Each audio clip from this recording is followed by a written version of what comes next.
వచ్చిన మా అభిమానులు ఫ్రెండ్స్ అందరికీ థ్యాంక్స్. అలాగే మా మీడియా మిత్రులందరికీ ఓపికగా ఎంతసేపు ఉండి వచ్చినందుకు థ్యాంక్స్. ముఖ్యంగా బయటూరు నుంచి వచ్చారు మా ప్రొడ్యూసర్ జ్ఞానవేల్ గారు మెడ్రాస్ నుంచి, మా టెక్నీషియన్ మా ఎడిటర్ రూబెన్ గారు, మా కృష్ణన్ మసన్ డిఓపి గారు బయటూరు నుంచి వచ్చారు, మా హీరోయిన్స్ ఇద్దరు ముంబై నుంచి వచ్చారు. షూటింగ్ ఉన్నా కూడా ప్యాకప్ అయ్యి ఇంటికి వెళ్ళి రిలాక్స్ అవ్వకుండా మన ఫంక్షన్ అనుకుంటూ వచ్చినందుకు మా అలీ గారు అందరికీ థ్యాంక్స్ చెప్పుకుంటున్నాను. సో ఈ సినిమా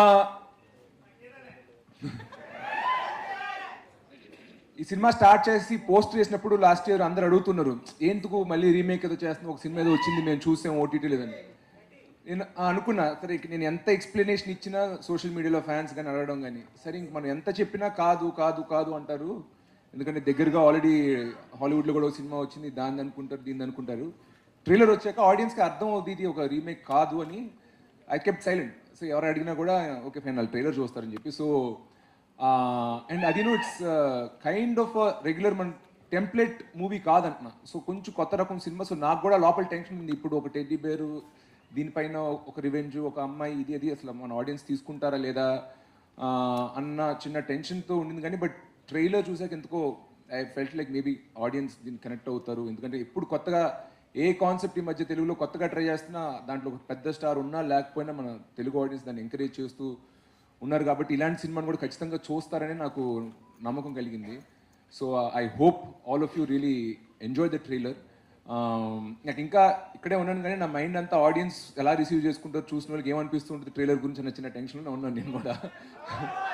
మీకు నచ్చిందా? Okay, thank you thank you thank you thank you thank you.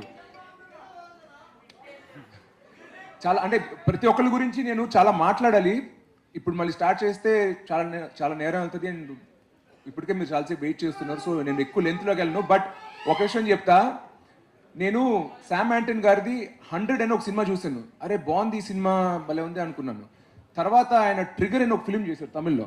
ఆ ట్రైలర్ చూసి చాలా బాగుంది, నా అదర్వా లాంటి యంగ్ హీరో, అతను రొమాన్స్ లవ్ స్టోరీ చేసిన హీరో పెట్టి మంచి యాక్షన్ సినిమా చేస్తున్నాడు అని నేను ఆయనకి ఫోన్ చేశాను. ఫోన్ చేసి శామ్ నీకు ఎప్పుడైనా ఏమైనా కథ ఉంటే నాకు చెప్పు, మనం తెలుగులో చేద్దాం అన్నాను. ఓకే డన్ బ్రదర్, ఏమైనా ఉంటే చెప్తాను, మైండ్లో పెట్టుకుంటాను అన్నారు. I always wanted to work with Sam యాంటన్, but ఆ ఆపర్చునిటీ రాలా. బట్ అతను అది నా ఫోన్ కాల్ మైండ్లో పెట్టుకున్నాడు ఏదో తెలియదు కానీ